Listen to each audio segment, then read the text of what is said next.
Nous allons passer la frontière polonaise. Et il bruine toujours autant. Nous avons quitté nos aventuriers Michel et Gilbert au départ de Paris. 3 jours après, nous les retrouvons sur la route de Vilnius, avant leur arrivée en Russie. Leur enthousiasme est intact. Vendredi 5 juin, nous partons en direction de Vilnius et il fait un temps superbe.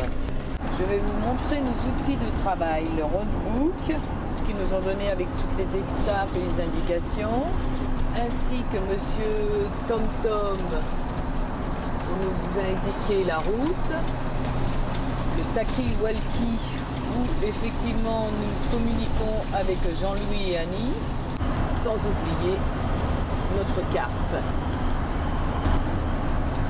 Ce sont pour l'instant nos outils de travail. Nous voilà arrivés à notre bivouac à Tallinn. On est installé sur le port. Regardez-moi ça. Voilà. C'est le port de plaisance de Tallinn. Ici, le camping-car de notre ami hollandais qui fait toujours parmi les premiers, voire le premier arrivé. C'est le repos du guerrier avec un bon cigare. Eh bien aujourd'hui c'est 7 juin, de bonne heure. 8 juin. Non, on est 7 juin. 8, c'est marqué. Ah, erreur. Aujourd'hui 8 juin, il est de bonne heure, il est 6 heures.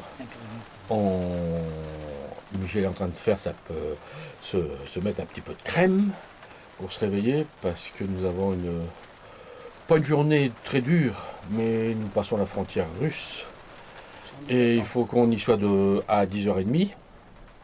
Et donc pour ça, nous allons partir sur les coups de 6h30, 7h.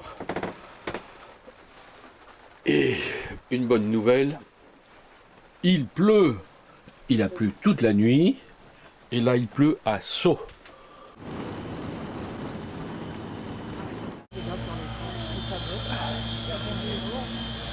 Comme vous pouvez le constater, en Russie, c'est les femmes qui sont chargées des espaces verts. Alors aussi bien de tondre que de planter les fleurs dans les squares, ainsi de suite.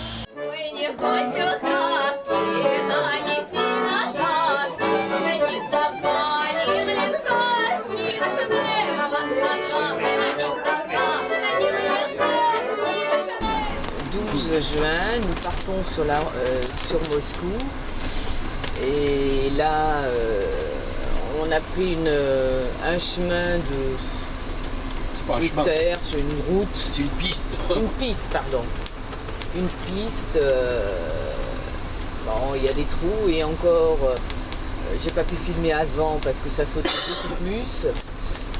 Par moment, on a l'impression que ça va aller mieux et puis ça repart.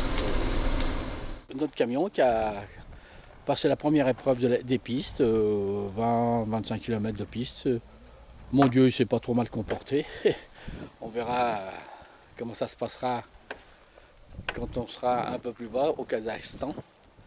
Enfin, nous sommes arrivés à notre bivouac. Et quelle surprise! On tombe sur un village qui est en train de se reconstruire à l'ancienne, avec, comme vous pouvez le voir, ces miradors, tout ça en troncs d'arbres, en rondins, c'est fabuleux. On se croirait au village des Gaulois d'Astérix. Et la première chose qu'on voit, c'est une petite chapelle orthodoxe qui est superbe.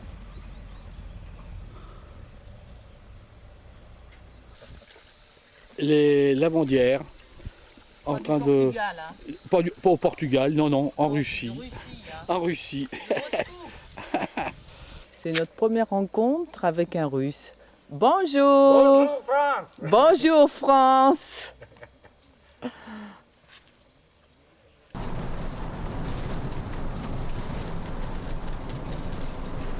Nous sommes sur les bords de la Volga.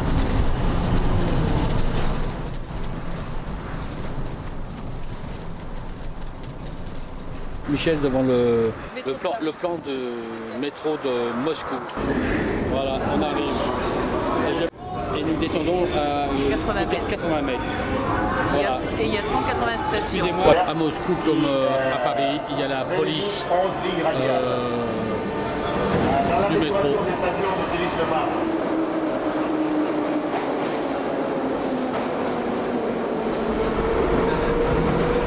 Voilà. Le métro moscovite est